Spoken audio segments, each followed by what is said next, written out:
네, 안녕하세요. 디지털 목자, 진리의 전달자 최정현입니다. 베드로전서 이 강의할 때 여러분들 이렇게 마음에 많이 와 닿나요? 그 한 귀절귀절이 여러분 마음에 새겨지나요? 베드로전서의 말씀 하나하나가 이렇게 새겨지지 않잖아요. 그러면 하나님을 아는 여러분의 지식, 또 천국 갈 백성으로서 하나님이 우리에게 주신 바 아주 핵심이 되는 지식을 갖추지 못한 자가 될 가능성이 많아요. 그렇다고 그걸 모른다고 해서 여러분들이 그 커다란 부활에 참여할 수 없느냐? 있습니다. 근데 부활이 두 종류가 있다는 건 성경을 통해서 아시죠? 여자의 부활이 있어요. 그런데 더 좋은 부활을 얘기합니다. 그래서 저희가 더 좋은 부활을 얻기 위하여 하면서 그들이 받는 고난과 고통과 죽음까지도 버리는 이야기를 하시죠. 그럼 더 좋은 부활이 뭐예요? 여러분들 부활의 결과가 뭡니까? 새하늘 새 땅에 가는 하나님의 백성에 대한 이야기입니까? 물론 백성 안에는 왕 같은 제사장의 백성이 있고 종과 유사로서의 백성이 있고요. 그 다음에 그 성전 안뜰을 채우고 있던 하나님의 백성, 새하늘 새 땅에 들어갈 백성들이 있죠. 그러면 여러분들 성경을 읽으면서 우리 자신을, 자기 자신을 마치 새 예루살렘에 입성할 자 같이 여러분들 스스로 생각하시잖아요. 그리고 그렇게 안 되면 천국 갈 수 없다 그러면 지옥인 줄 알잖아요. 근데 제가 지금까지 성경을 읽고 깨닫게 하시고 성령으로 배운 것은 그렇게 단순하게 양분하는 게 아니에요. 천국 못 가면 다 지옥, 이게 아니에요. 그러면 천년 왕국에 예수 그리스도께서 이미 2000년에 그러니까 지난 2000년 동안 오셔서 우리에게 복음의 주인이 되시고 복음의 비밀이 되신 예수 그리스도께서 그때 안 계세요.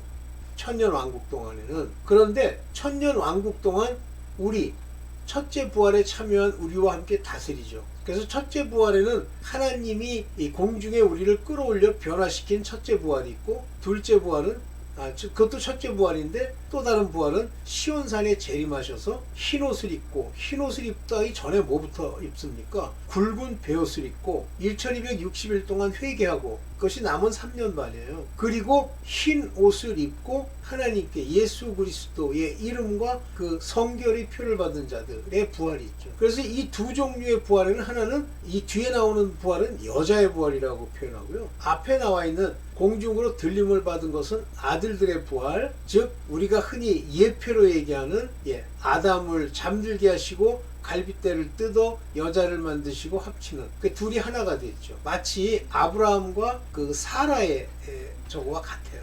나중에 이 뒷부분에 보면 사라도 하나님의 택함을 입은 자로서의 그 역할에 관한 이야기를 합니다. 오케이. 자, 이런 부활을 통해서 1000년 동안 그들을 다스리죠. 이것이 초막절의 예표라고 그랬죠. 이 초막절 동안 사람들은 마치 초막에서 사는 것처럼 산단 말이에요. 우리가 생각하는 것처럼 문명을 누리고 사는 게 아니라는 걸 알 수 있어요. 동물과 식물과 사람들이 통치를 받고 사는데 착하게 살죠. 악의가 없죠. 그 악의가 없는 것을 뭐라고 표현하냐면 원수마귀가 다 잡혀서 무적행에 1000년 동안 갇혀 있잖아요. 그렇다고 그들이 그 심령이 믿음으로 성령의 인도함을 받는 것이 아니고 그들은 오직 행위로 심판을 받을 자들이에요. 나중에 천년왕국이 끝나고 나면 그들 앞에 무엇이 펼쳐지죠? 바로 행위의 두 번째 부활에 참여할 수 있죠. 되죠. 그리고 그 앞에 뭐가 펼쳐지죠? 행위책이 펼쳐지죠. 그들이 행한 대로 심판받는 그 일이 있는데, 그 행위 심판을 통해서 영원한 불못으로 들어가고 진짜 이제 그때 지옥. 그 다음에 이미 천국에서 새 예루살렘 성에서 살 사람들은 다 들림을 받았고,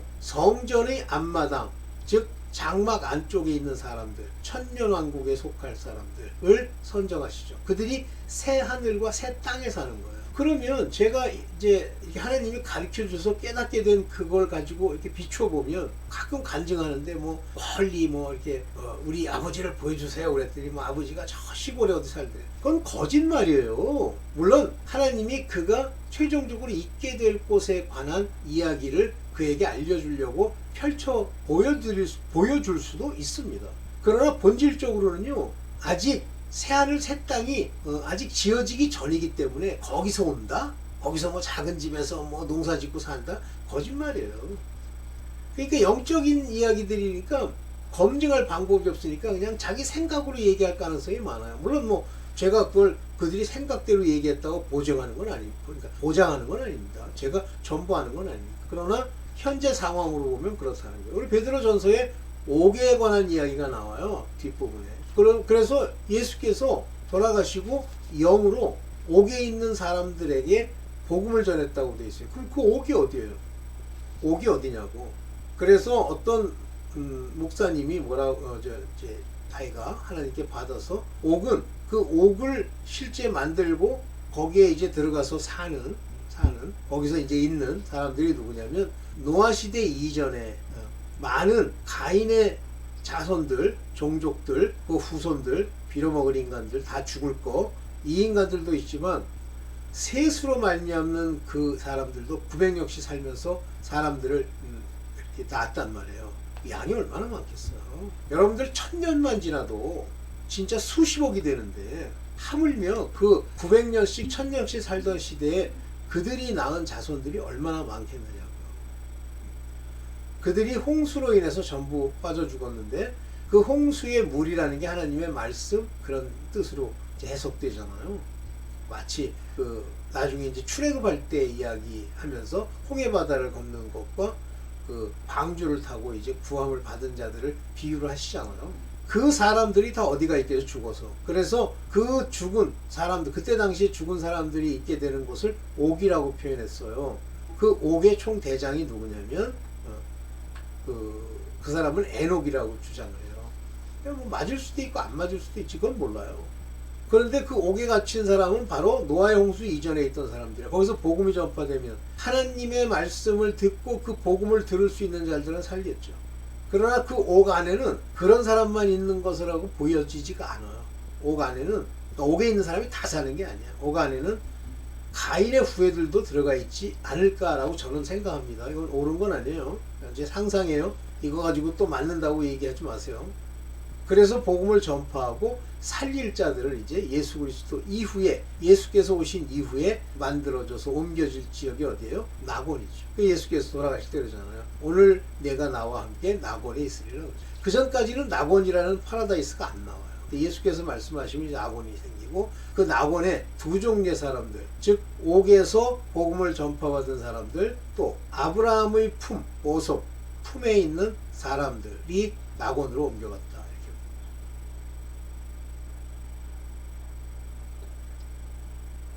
제 생각이에요. 그래서 낙원에 있는 사람들은 크게는 이렇게 해요.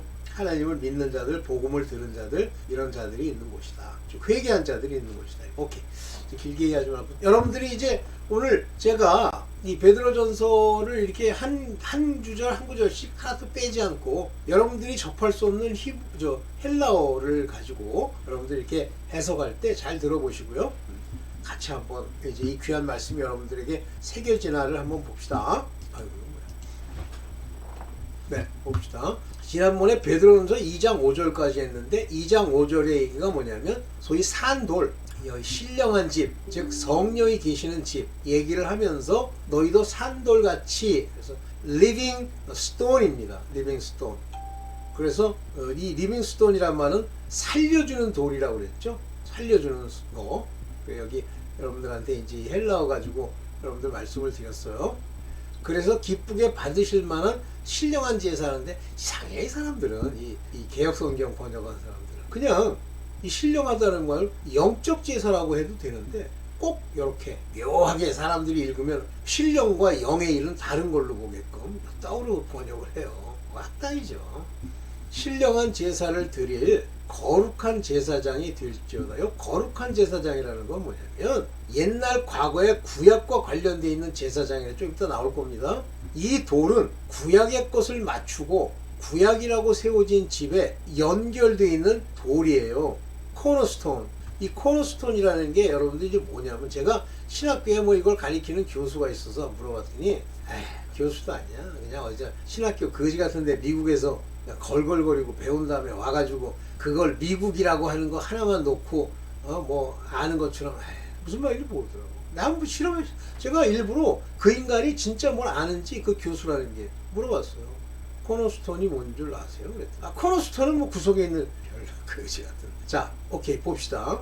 6절부터 경에 기록되었을 때 이제 성경입니다. 이거는 그래서 여기 스크립처 그러면 성경이에요. 보라 내가 택한 하나님 여호와 하나님이 택한 보배롭고 요긴한 모퉁이 돌이랬어요. 보배롭고 요긴한 모퉁이 돌입니다. 이것을 일명 코너스톤이라고 부르는 거예요. 근데 여기는 뭐 요긴한 모퉁이 스톤 그랬는데 모퉁이 스톤이래. 죄송합니다. 여기 chief라고 그랬어요. 가장 중요한 아주 중요한 코너스톤을 두었는데 어디에 두었냐면 시온에 두었다고 그랬어요. 코너스톤을. 즉 시온산에 예수 그리스도께서 재림하시는 그 시온산 그걸 잘 기억을 하세요. 그는 elect 세우신 자고 precious 아주 값어치 있는 분이신데 그를 믿는 자들은 여기 보세요. shall not be confounded. 이 confounded라고 하는 게 이게 뭐냐면 한마디로 얘기하면 이렇게 얼굴이 붉어지는 일을 당치 않는다 이거 이분이. 그래서 여기 이 피스테우진 그랬습니다. 즉 믿는 자 호 피스테우진 믿는 자에게 믿는 자에게 그런 자들에게는 바로 이와 같은 얼굴이 붉어지는 부끄러움을 당치 않게 된다고요. 이 모퉁이 돌로 인해서. 그러면 이 코너스톤이 뭔지를 설명을 드릴게요. 코너스톤이라는 건 건물과 건물이 있으면 옛날에는 건물들의 기초에 이제 뭐 반석을 두거나 여러 가지 돌들을 가지고 깎아서 이제 뒀단 말이에요. 근데 대부분 뭐 오늘날은 콘크리트를 부어서 이제 튼튼하게 하지만 옛날에는 돌 위에 이제 건물을 세워야 되잖아요. 이때 이쪽 건물은 돌로 세우는데 저쪽 건물과 연해서 서로 따로 놀지 않게 이쪽 돌의 기초와 저쪽 돌의 기초가 하나가 되게 만드는 것이 코너스톤이에요.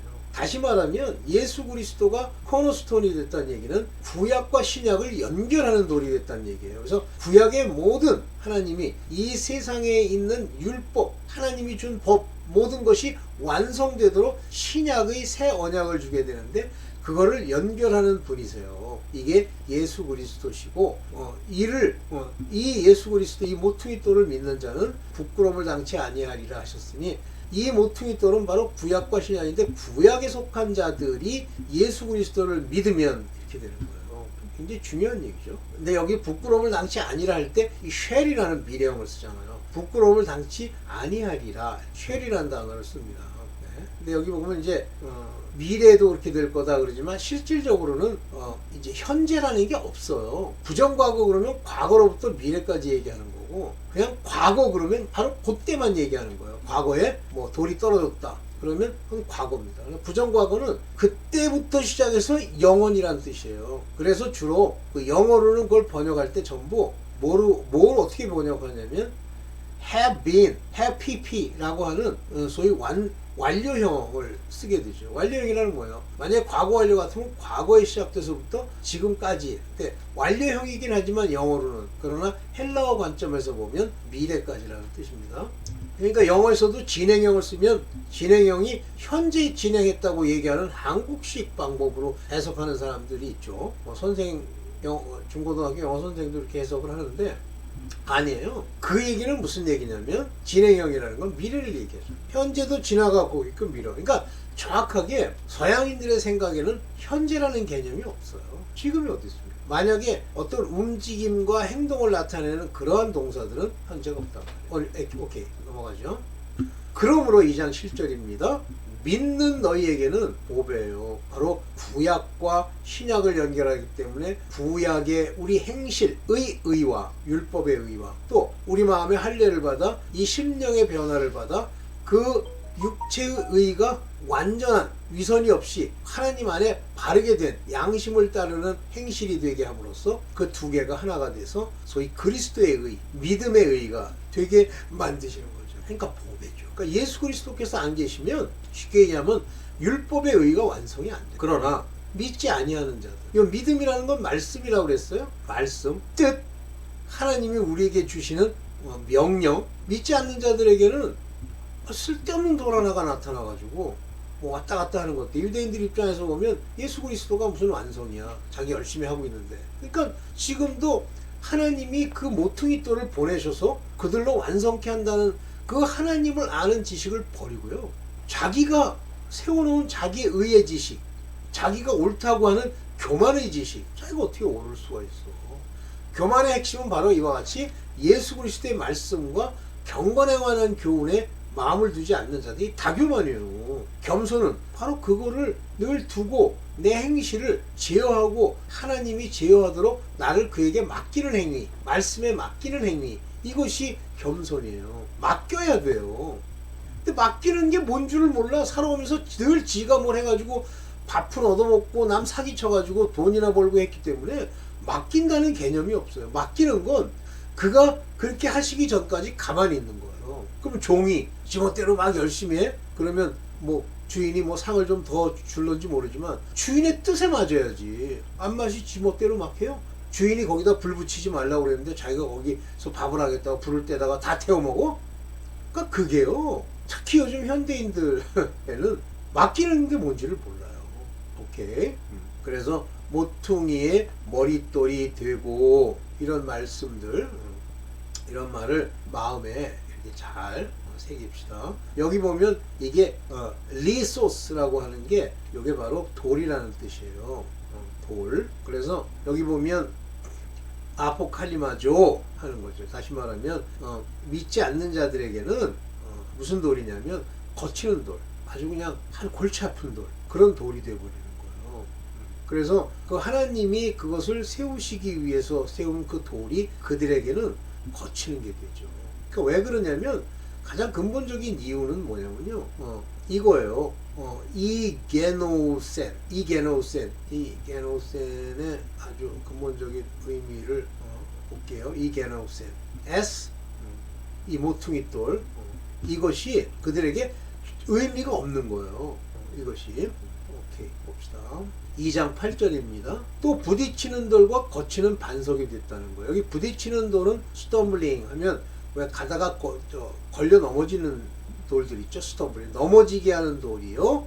And rock of offense, 아주 꼴보기 싫은 돌인 거예요. 빼냈으면 좋겠어요. 그 막 욕하는 대상의 돌이 되는 거예요. 여기서 뭐 반석이 되었으면 rock, 바위가 바위돌이 된 거죠.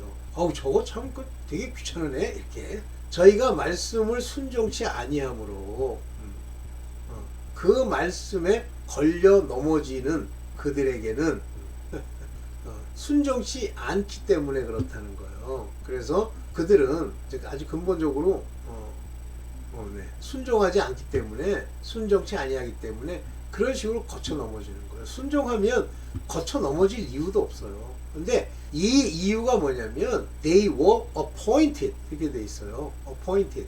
그러니까 이 appointed라는 건 이미 그렇게 작정된, 예정된 그와 같은 얘기죠. appointed. 그렇게 예정됐단 말이에요. 과거에서부터 appointed 돼 있단 말이에요.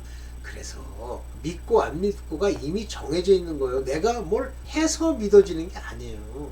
그런데 뭐 논쟁에 뭐 무슨 알미니안주의가 어떠고, 알미니안주의가 그 이단이라니까. 그러니까 예정을 무시할 수는 없으니까 뭐라고 걔네들은 얘기하냐면 예지 예정이라고 해요. 미리 아시고 미리 정하셨다? 말이나 됩니까? 그래서 그 안다는 건 뭐냐면 행동하는 꼬라지를 보고 뭘 정하신다는 뜻이에요. 근데 그냥 행동하는 꼴을 보고 정하셨다 그러면 말이 안 되잖아. 그것도 예정이잖아요. 그러니까 예지는 예정 아니냐? 미리 알고 말장난하는 거예요.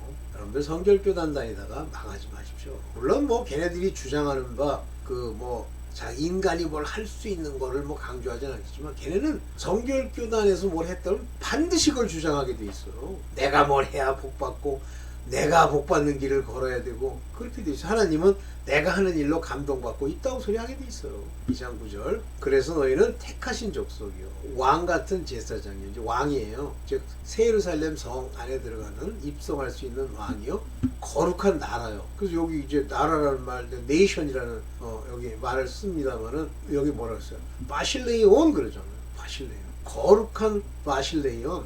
여기 일렉톤, 너는 택한 그러한 자들이요. 그 다음에 나라요.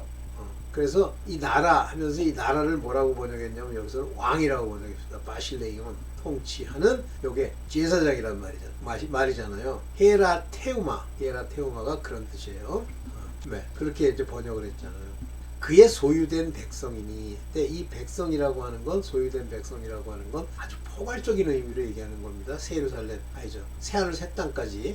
이는 너희를 어두운 데서 불러내요. 이 모든 이들을 다 어두운 데서 불러내서 그 기이한 빛, 그 말씀 안에 하나님의 그 말씀의 빛으로 들어가게 하신 자에, 이때부터 이제 중간태가 막 부지기수로 나오는 거예요.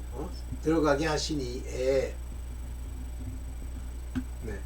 들어가게 하시니 아름다운 덕을 선전하게 하려 하심이라. 그러니까 왜 이렇게 하나님이 제사장이 되고 거룩한 나라가 되고 소유된 백성이 되게 하셨냐면, 불러내서 빛으로 들어가게, 빛 가운데 들어가게 불러서, has called 그러잖아요. 이미 오래전에 너를 불러서, 과거에 불러서 지금까지 불렀단 말이에요. 지금도 부르고 또 계속 불러야 돼. 그 부르심을 받아야 돼요. 그 부르심을 입어라는 말이 거기서 나오는 거예요. 그래서 하나님이 너희를 불러가지고 이제 그 안에 들어가게 하실 거야 라고 하는 거 아닙니까? 자, 오케이. 이게 아들들이에요. 그럼 베드로전서 2장 10절에 보면 너희가 전에는 백성이 아니더니, 이제 전에는 땅에 속해 있어도 전부 사망 가운데 빠져 있는 거예요. 그게 어두움이에요. 창세기 1장에 어두움이 깊음 중에 있다는 건 전부 모든 땅의 생명들이 다 어두움 가운데 있어요. 그런데 그 중에 빛을 갈라내시죠. 요거는 하나님의 자녀들, 그리스도 예수 안에 있는 그 생명들, 그런 사람만 이제 창세전부터 건져낸 거예요. 그리고 그 빛을 각 사람에게 주었을 때 그게 빛의 자녀가 되는 거죠. 이제는 하나님의 백성이요, 전에는 긍휼을 얻지 못하더니 이제 긍휼을 얻은 자다. 이 얘기는 예루살렘 성에 들어갈 사람들에 대한 지식이 아니고, 즉 어떤 형태로든지 새하늘 새 땅까지 들어갈 수 있는 모든 자들에 관한 이야기입니다. 그런 사람을 불렀다는 얘기예요. 거기에 왕 같은 제사장도, 거룩한 나라도, 또 어떤 것들은 종들도 있어요. 그러면서 뭐라 그러냐면, 사랑하는 자들아 나그네와 행인 같은 너희를 권하노니 영혼을 거스려 싸우는 육체의 정욕을 제어하라. 여기 이제 굉장히 중요해요. 영혼을 거스려 싸우는 육체의 정욕을 제어하라니까 내가 제어하려고 들어요. 내가 제어하는 게 아니라니까. 이걸 제어하다, 이것을 없애다, 이것과 싸우다 하는 요 단어 스트라테오마이가 요게 저항하다, 싸우다, 그것과 다투다 이런 거예요. 그래서 이 다투게 하는 게, 육체의 정욕과 다투게 하는 거, 이 다투는 것, 이것이 어떻게 돼요? 중간태예요. 다투게 만든단 말이에요. 이게 뭐냐면 푸시켄, 혼에 대항해서, 혼을 따라서, 우리 육체의 혼을 따라서 다투는, 바로 그것으로부터 뭐라고 돼 있냐면, 여기 아페초마이가 하나님이 그것을 멈출 수 있도록 너희 자신을 다 포기하고 그에게 맡겨, 이런 뜻이에요. 이게 여기 에페초마이라는 게 그 얘기입니다. 요게 중간태예요. 저항하다, 막다라는데 어떻게 막어? 그 육체의 에피토미야, 이게 사르키죠. 육체의 정욕을, 요게 뭐냐면 막어. 근데 막는데요, 중간태니까 하나님이 막을 수 있게 네 자신을 비우고 그렇게 해라는 얘기예요. 네가 뛰어다니지 말고. 굉장히 중요한 얘기들입니다. 여기 지금 이 혼에 대항해서, 영혼을 대항해서 싸우게 하는 것도 내가 싸우는 게 아니에요. 이것도 중간태예요. 마귀가 장난질 할 수 있도록 하나님이 허락하신 거예요. 그러면 여기 나그네와 행인 같은 너에게 권하는데, 영혼을 거스려, 영혼을 죽이려고, 혼을 망하게 하려고 하는 것을 주는데, 그 하게 만든 것이 바로 육체의 정욕이야. 그래서 이 육체의 정욕이 영혼을 망하게 하려고 하는 그것을 하나님이 다 이기게 할 수 있도록 내 자신을 버려. 나그네와 행인같이 그런 마음을 가지고 살면 되지. 자꾸만 자기가 뭘 하는 걸 위해서 살려고 그러니까 그게 안 되는 거예요.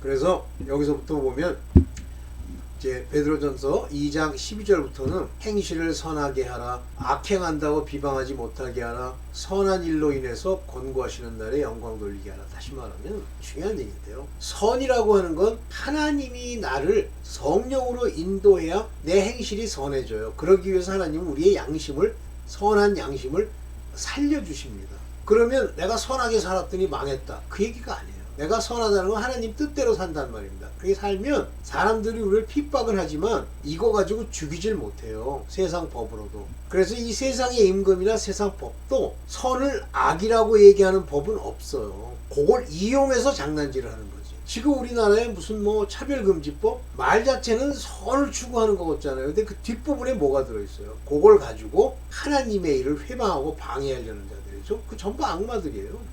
그래서 인간이 세운 모든 제도에 주를 위해 순복하라는 말은 이 제도를 주가 세우셨는데 이 제도 안에는 선을 표방하는 척하는 게 있다 이거예요. 그 왕도 마치 자기가 선을 행하고 싶어하고 이 제도 속에, 법 속에 들어있는 선을 지키는 것처럼 얘기해요. 그런데 그걸 못 지킬 때는 뒷구녕에서 뭐라고 또 여러 가지 이유를 대서 핍박을 하는 거지. 악행하는 자를 징벌하고 선행하는 자를 포장하는 것이 세상의 법이라는 거예요. 이게 방백들이 하는 짓이라는 거예요. 그럼 그들이 악행도 막 축혀주고 선행은 막 핍박하느냐? 그렇지 않다는 거예요. 그게 이제 하나님이 그 하나님의 경륜상에 그렇게 못하게 돼 있어. 어느 나라고 뭐 독재자가 난리치는 것도 선을 위해서 독재를 한다고 생각을 하는 거예요. 그래서 그 와중에도 우리가 선행을 하게 되면 그런 어리석은 자들의 무식한 말을 막으시려는 것이다 이렇게 돼 있고, 자유하나 그 자유로 악을 가리우는 데 쓰지 말고, 이 자유라고 하는 건 죄로부터의 자유예요. 그래서 네가 자유해, 그러니까 네가 가지고 있는 그 자유로 죄를 짓지 않는 걸 가지고 악을 가리우는 데 쓰지 말라는 거예요. 그래서 모든 사람들, 무사람 모든 사람을 존경하고 형제를 사랑하며 사람을 두려워하며 왕을 공경하라. 또 딴 건 다 빼고 요거 왕을 공경하라 해서 왕이 막 악을 행해. 그래가지고 못된 짓을 몰래 하는 걸 그걸 공경하라고? 그 얘기가 아니에요. 윗사람을 공경하라니까 뭐 이 사람 저 사람 할 거 없이 막 악을 행하고 눈 뽑고 살인을 저지르는데 공경하라? 그 얘기가 아니에요. 그들도 선을 행하려고 왔다 갔다 하고 돌아다니는 거예요. 그래서 사환들아 그랬잖아요. 사환들아, 너희 여기 사환이 뭐예요? servant, 종들, 범사에 두려움으로 주인들에게 순복하되 선하고 관용하는 자들에게뿐 아니라 까다로운 자들에게도 그리하라. 이건 뭐 여러분들 아시고 그러다가 애매히 고난을 받아. 자기는 그런 일을 한 적이 없는데. 그렇지만 하나님을 생각하고 슬픔을 참어. 그러면 그게 아름다워지면서 우리에게 큰 유익이 되는 거예요. 그래서 죄가 있어 매를 맞는 자들, 저 세상에서 죄를 짓고 그건 무슨 칭찬하겠어? 감옥 가는 거지. 근데 선을 행했어. 근데 고난을 받아. 선을 행함으로 사람들이, 이 고난이라는 건 막 사람들이 미워하고 그러는 거예요. 잘 참어. 이를 위하여 너희가 부르심을 입었으니. 이 세상에서도 이 부르심을 입은 자들은 그렇게 행해, 그런 얘기입니다. 그래서 그리스도도 고난을 받으셨잖아요. 뭐 악을 행해서 그분이 고난을 받으셨나요? 신한 얘기를 하는데 여러 가지 꼬투리를 잡아가지고 고난을 주잖아요.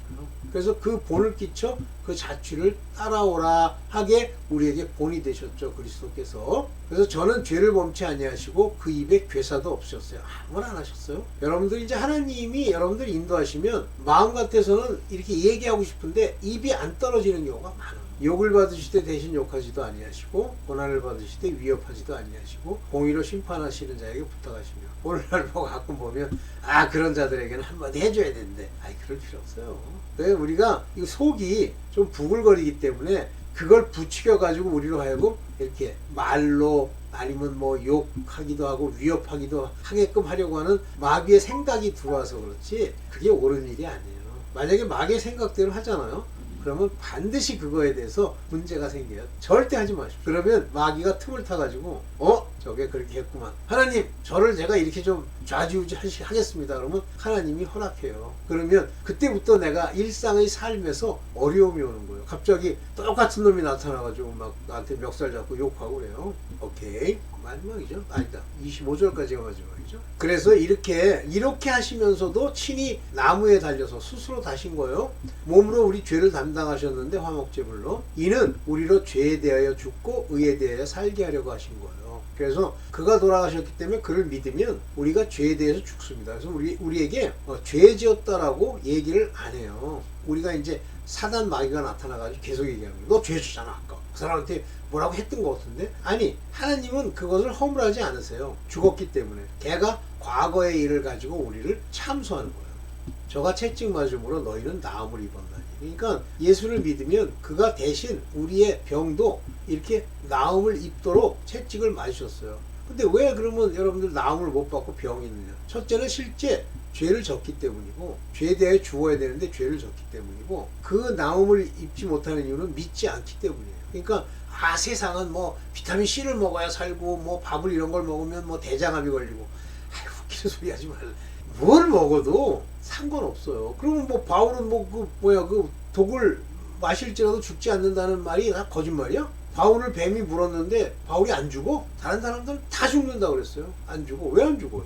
그가 하나님의 믿음으로 보호하심을 입는 것이 있고, 그 믿음이 그를 그렇게 죽이지 않으세요. 여러분들 왜 병이나 믿지 않기 때문이에요. 그리고 병원 또르륵 달려가지고 그러면 억지로 막 참아가지고 병원 가지 말고 막 기대다가 다 죽는 거예요. 왜 죽습니까? 하나님을 시험하니까. 당신 믿음이 그게 안 돼. 그럼 병원 가면 그러면 역시 병원도 가야 돼. 이제 곧다운 생각도 이제 계속 그 병이 안 낫는 거예요. 당신의 믿음이 적어 그렇게 했으나 아버지 저를 용서해 주옵소서 그래야지. 오케이, 여기까지만 할게요. 양같이 길을 잃었더니 이제는 너희 영혼의 목자와 감독 되신 이에게 돌아왔느니라. 여기 회개했다는 얘기죠. 또 양같이 길을 잃었다니까 에브리바디가 다 양이 아니에요. 양같이 너는 길을 잃고 헤매는 거야. 종이든 하나님의 아들이든 백성이든 간에. 그렇지만 영혼의 목자야. 그냥 목자도 아니야. 여러분들의 영혼을 끌고 가시는 그 하나 예수 그리스도께 왔고, 감독 대신 그가 일일이 살펴보시고 여러분들에게 허락도 하시고 고난도 주시는 이에게 돌아왔느니라. 회개하였느니라. 이 얘기죠. 오늘 여기까지만 할게요. 요거는 뭐 오늘 거는 이게 여러분들한테 제 개인적으로는 여기까지만 할게요. 여러분들 많은 배움이 있기를 바랍니다. 네, 감사합니다.